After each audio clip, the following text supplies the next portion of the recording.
continuando aqui a parte teórica da gestão de caixa, né? Você tem a questão lá da teoria da moeda, lá na microeconomia, a preferência por liquidez, né? Por que que o consumidor, né? Ele vai preferir deter, né? Ter em sua posse a moeda física, né?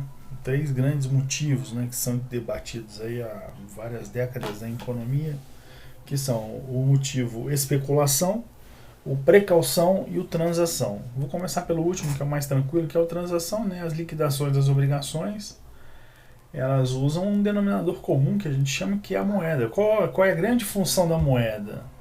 A grande função da moeda, desde que ela existe, é ela servir de ponto comum, digamos assim, ponto de interseção entre os interesses de todos os participantes de um mercado, né?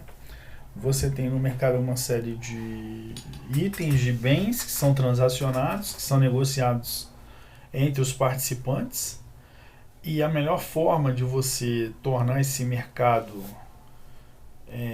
líquido, né, e justo é você usar uma moeda comum, né, de plena aceitação na aquisição de qualquer bem que esteja nesse determinado mercado. Significa dizer que essa moeda vai ser o denominador comum, a referência de valor para todos os itens e bens e serviços que são transacionados num determinado mercado, numa determinada época. Então a moeda tem essa função de transação, né? As liquidações de obrigações têm como denominador comum o uso de uma moeda corrente para se efetuar os pagamentos. Então tudo é redirecionado ao valor, né, com base no valor daquela moeda em relação àquele bem que está sendo transacionado. Então esse é o primeiro motivo, é o motivo do dia a dia, né? Falando do motivo de transação, a gente tem agora um segundo motivo, que eu diria que é o que está aí, a precaução, né?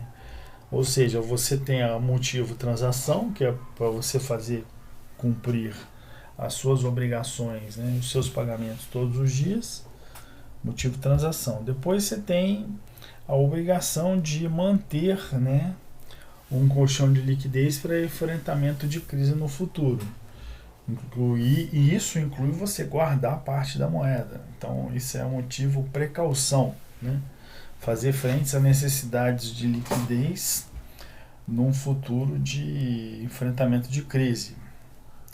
Então, precaução. Essas duas motivações sendo atingidas, você agora pode falar de uma motivação um pouco mais solta, né? Digamos assim, menos preocupante, né? Que é um motivo especulação, né? É você manter uma posição de caixa para aproveitar a compra vantajosa. Esse motivo especulação depende da sua capacidade de identificar essas situações e efetivar os pagamentos, né? Então, uma empresa pode aproveitar também sua situação no mercado para captar recursos a taxa baixa e a aplicação desses mesmos recursos a taxas mais elevadas. Então, esses três e a aplicação desses mesmos recursos a taxas mais elevadas. Bom, essa é a ideia básica dos três motivos para preferência por liquidez. A gente trouxe aqui, conceitualmente falando, né, a questão do que se chama, né, da conta de disponibilidades. Quando eu falo caixa em finanças, eu estou falando da conta de disponibilidades, tá? Que são a soma das três, né? Banco, conta, movimento, aplicações de liquidez imediata e uma outra conta lá do balanço. O que você tem? Você tem, na verdade, toda vez que você vai fechar um balanço, você sempre compara o caixa societário, o caixa contábil, com o caixa que aparece na soma de todas as contas da tesouraria.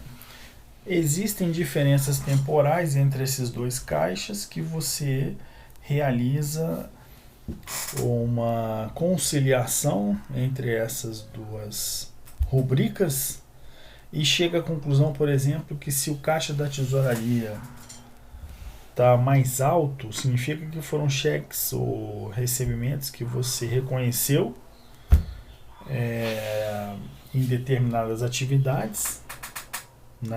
No próprio celular você pode visualizar isso. E, por exemplo, cheques que foram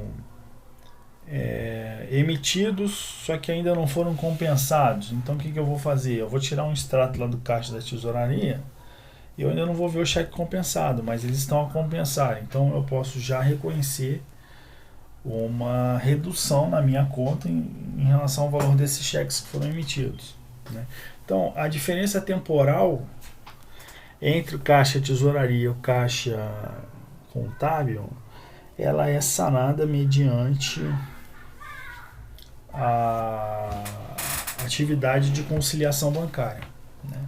A conciliação você vai identificar nas extremidades da janela que você está analisando a questão das diferenças temporais, né? Por conta de cheques que foram emitidos, mas ainda não compensados, realização de transferências bancárias que ainda não obedeceram os prazos, né? Eu trouxe aí os exemplos, um DOC é D+1, TED D+0, o PIX é imediato hoje em dia, né?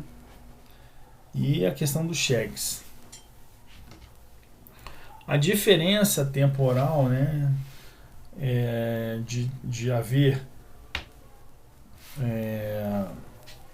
baixas efetuadas, né, mas ainda não reconhecidas, é o que a gente chama, essas diferenças temporais, a gente chama de float bancário, né?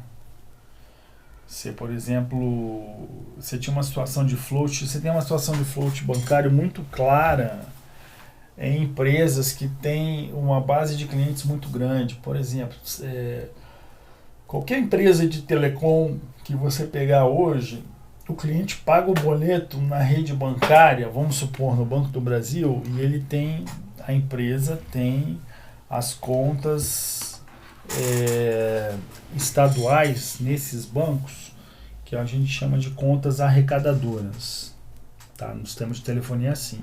Você pode pagar o boleto em qualquer conta, qualquer agência que você tenha conta.